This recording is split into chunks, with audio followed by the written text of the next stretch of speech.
علیکم، وقتتون بخیر. من خواستم در مورد تنپوش و فرق تنپوشامون صحبت کنم. بعد یه سفره قدیمی که داریم به امید خدا این هفته موجود میکنیم، سفره پارچه معروف پنبه‌ای خرده نباتمون رو پیدا کردم که برای خودمون تو خونه است. یه نون خریده بودم، اینو سفارشی پیاز جعفری، نه گردو پیاز که تخمه آفتاب گردونم داره روش، بغرده خوشمزه بود دیگه، نکشید. ما با پنیر سریع کلکشو کندیم. اینو میذاریم توی سفره نخیمون، تو سفره‌ای که برای نگهداری نون سبزیجات هست، سفره نخی خرده نبات. اون همون سفره هست که توی استوری قبل دیده بودید. اینم شیر هست برای بون خریدیم.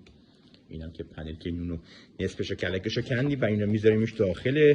اما یه دستی نمیتونم بزنم توی سفره، توی کیسه نونمون، و این دیگه میمونه تا فردا صبح که بخوایم صبحونه بخوریم. این نون تر و تازه، همون تازگی اولش هم رو حفظ کرده. بریم استوری بعدی.